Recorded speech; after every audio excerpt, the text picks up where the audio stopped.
ሰበር ዜና የፋኖ ግስጋሴ ቀጥሏል። ጀነራል አበባው አልቻልንም ሲሉ ለአብይ አህመድ ሪፖርት አቅርበዋል። ነገሮች ከብልጽግናው መንግስት ቁጥጥር ውጪ የሆነ መጥቷል።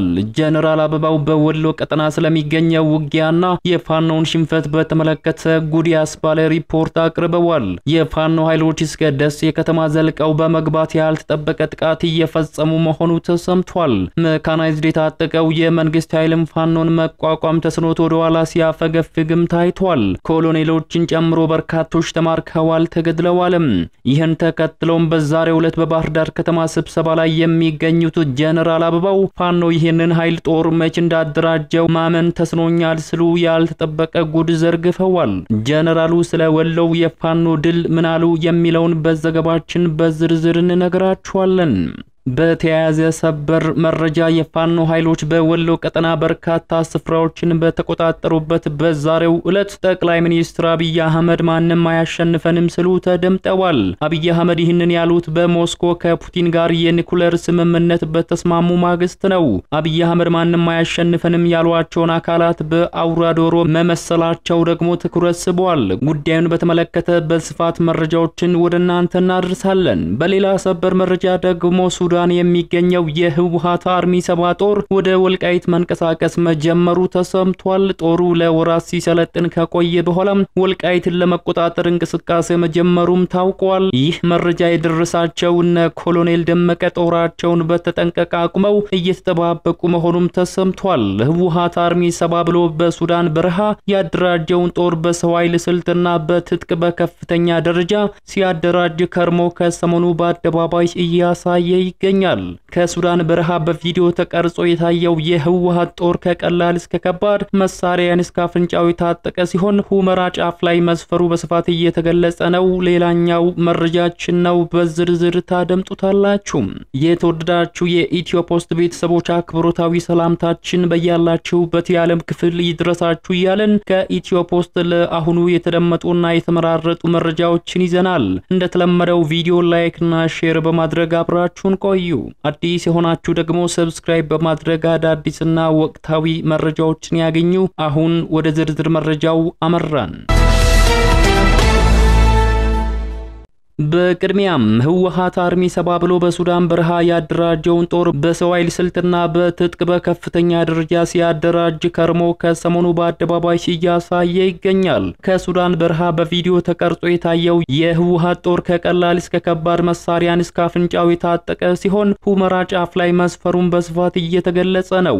የህወሓት ጦር ከቅርብ ርቀት ሱዳን ላይ ኃይሉን አደራጅቶ እየተነቃቃ መሆኑን የሰሙት እነ ኮሎኔል ደመቀ ዘውዱ በተጠንቀቅ መቆማቸው እየተገለጸ ነው። የተከዘን ዘብ በበላይነት የሚመሩት የወልቃይት ሰዎች ሱዳን ላይ የተደራጀው ኃይል ወልቃይትን ሊያጠቃ መቋመጡን እየገለጹ ይገኛሉ። ሱዳን ላይ በተፈናቃይ ስም ህወሓት ጦሩን አስፍሯል የሚል መከራከሪያ ሲያቀርቡ የነበሩት እነ ኮሎኔል ደመቀ ዘውዱ ጦሩ ራሱን በይፋ መግለጹን እንዳጋጣሚ እየተጠቀሙበት ነው።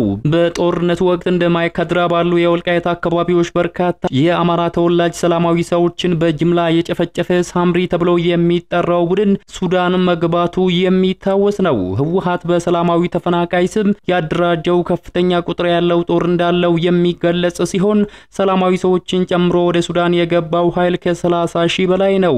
ምንም እንኳን ቡድኑ ከ1,000 በላይ አማራዎችን በዘር ለይቶ መጨፍጨፉ በሀገር በቀልና ባለም አቀፉ የሰብአዊ መብት ድርጅቶች ቢረጋገጥ የትግራይ ኃይሎች ይህንን አይቀበሉም። የትግራይ ኃይሎች ከወልቃይት ተፈናቅለዋል የሚሉት ሱዳን የሰፈረው ኃይል ሙሉ በሙሉ ሰላማዊ ነው በማለት ወደ ኢትዮጵያ እንዲገባ በተደጋጋሚ ሲወተውቱ ነበር።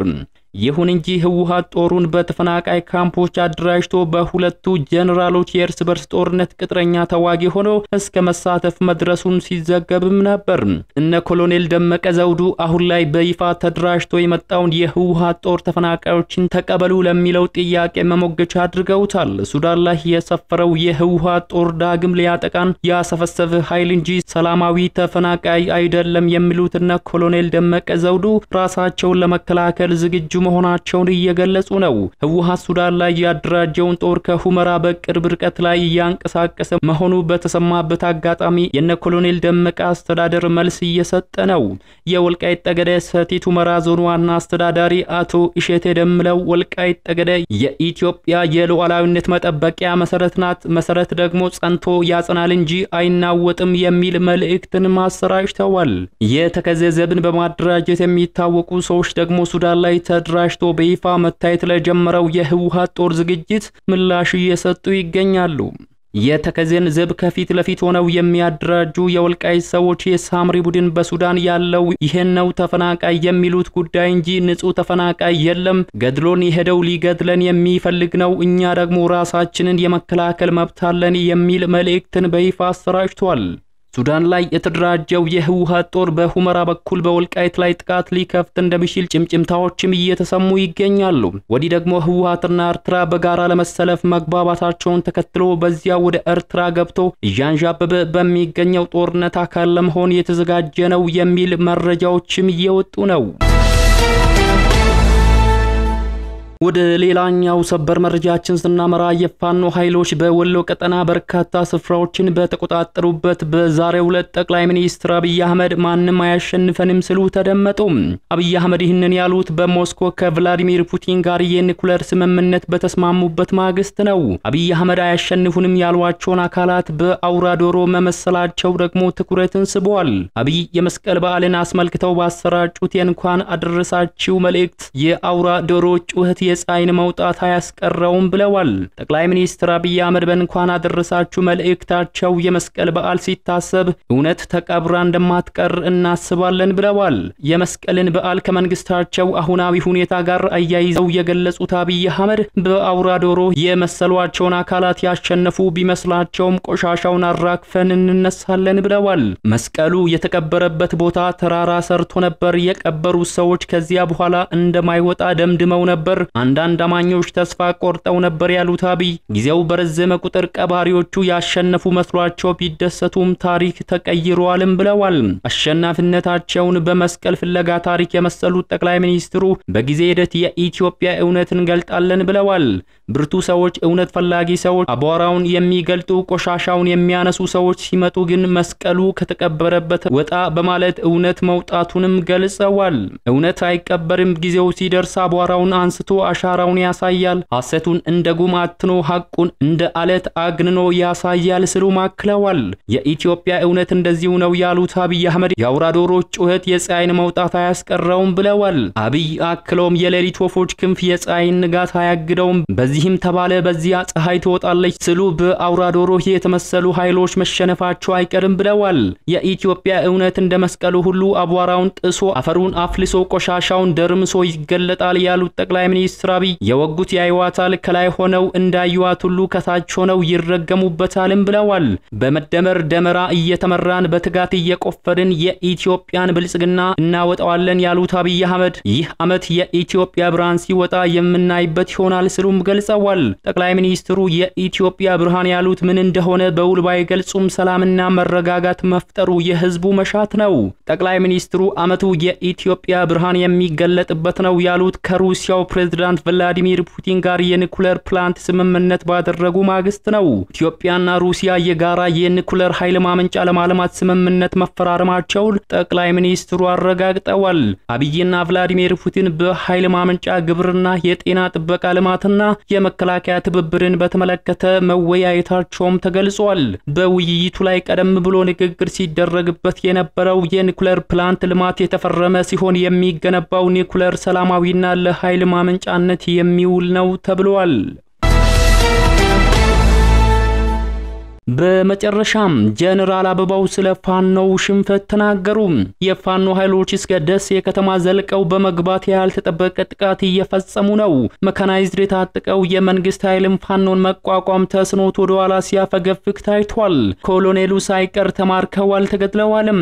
ይህን ተከትሎም በዛሬው ዕለት በባህር ዳር ከተማ ስብሰባ ላይ የሚገኙት ጀነራል አበባው ፋኖ ይሄን ኃይል ጦር መቼ እንዳደራጀው ማመን ተስኖኛል ሲሉ መናገራቸው ተሰምቷል። ተመላክቷል። ጀነራል አበባው ታደሰ የወሎውን ሽንፈት እጅግ አስደንጋጭ ነው፣ ከኛ አቅም በላይ ነው ያሉ ሲሆን ፋኖ ይሄንን ሁሉ መሳሪያ መችን እንደታጠቀ ገርሞናል፣ ያላቸው የሰራዊት ብዛትም ካሰብነው በላይ ነው ሲሉ አፍርጠውታል። የጦር ኃይሎች ምክትል ኢታማዦር ሹም ጀነራል አበባው ታደሰ ከሰሞኑ ከፋኖ ታጣቂዎች ጋር የሚደረገውን ውጊያ ለመገምገም በአራቱም የአማራ ክልል ቀጠናዎች እየተዘዋወሩ ነው። ከሰሞኑ የሸዋና የወሎ ቀጠናዎችን የግዳጅ አፈጻጸም ከገመገሙ በኋላ ፊታቸውን ወደ ጎንደርና ጎጃም ቀጠናዎች አዙረዋል። ወዲህ ደግሞ ጀነራሉ ከሰሞኑ በገመገሙበት የወሎ ቀጠና በመንግስት ኃይሎችና ፋኖ ታጣቂዎች መካከል ውጊያ እየተካሄደ መሆኑን የጀርመን ድምጽ ዘግቧል። በሰሜን ወሎ ዞን ግዳን ወረዳ ውስጥ ከትናንት ጀምሮ ውጊያ እየተደረገ መሆኑን ዘገባው ያመላከተ ሲሆን የወረዳው መቀመጫ ከተማ የፋኖ ታጣቂዎች ተቆጣጥረውታልም ተብሏል። ጀነራሉ ባለፉት ተከታታይ 3 ቀናት በሸዋ በወሎ ከፊል ጎንደር ቀጠናዎችን የመከላከያ ሰራዊት የግዳጅ አፈጻጸሞችን ገምግመዋል። በዛሬው ዕለት ደግሞ ወደ ባህር ዳር ከተማ ቅንተው የጎጃም ቀጠናን የግዳጅ አፈጻጸም እየገመገሙ መሆኑ የታወቀ ሲሆን የደቡብ ጎንደር ዞን ከጎጃም ጋር ተደርቦ እየተገመገመ ነው። በትላንትናው ዕለት የጎንደር ቀጠና የሰራዊቱ የግዳጅ አፈጻጸም የተገመገመ ሲሆን ግምገማውን የጀመሩት ጀነራሎች ናቸው። ሁሉንም የፌደራልና የክልሉን የጸጥታ ተቋማት ከፍተኛ አመራሮችን ያካተተው ግምገማ ላይ የእዝና የክፍለ ጦር አዛዥ ጀነራሎችም ተገኝተዋል። በጎጃምና በደቡብ ጎንደር በሰላምና በጸጥታ ጉዳዮች ላይ የሚመክረው የዛሬው የባህር ዳር ከተማ የጀነራሎች ግምገማ መድረክ ላይ አሁናዊ የፋኖ እንቅስቃሴዎችም ተገምግመዋል። በወታደራዊ ግምገማው ላይ የአዊ በደቡብ ጎንደርና በጎጃም ቀጠና ያለው የሰላምና ጸጥታ ሁኔታ በርካታ ለውጦች የታዩበት እንደሆነ ተገልጿል። በቀጠናው ሰላምን ዘላቂና አስተማማኝ ለማድረግ በቀጣይ የሚከናወኑ ቁልፍ ስራዎች ላይ መግባባት መደረሱም ተመላክቷል። ጀነራል አበባው በመሩት በባህር ዳር ግምገማ ላይ የአማራ ክልል ፖሊስ ዋና ጠቅላይ መምሪያ አዛዥ ኮሚሽነር ዘላለም መንግስት፣ የአማራ ክልል ሰላምና ጸጥታ ቢሮ ኃላፊ እሸቱ ዩሱፍ፣ የምስራቅ እዝ ዋና አዛዥ ሌተናል ጀነራል መሐመድ ተሰማን ጨምሮ ከፍተኛ ጀነራል መኮንኖች፣ የአማራ ክልል ስትራቴጂክና ከፍተኛ አመራሮች፣ የዞን አስተዳዳሪዎችና ከንቲባዎች እንዲሁም በየደረጃው የሚገኙ የሥራ መሪዎችም ተሳትፈዋል ነው የተባለው። የተወደዳችሁ የሚዲያችን ተከታታዮች ለሰዓቱ ያዝንላችሁ መረጃዎች የተከታተላችሁትን ይመስሉ ነበር። ከሰዓታት በኋላ በሌላ መረጃ እስከምንገናኝ በያላችሁበት መልካሙን ሁሉ ተመኘን።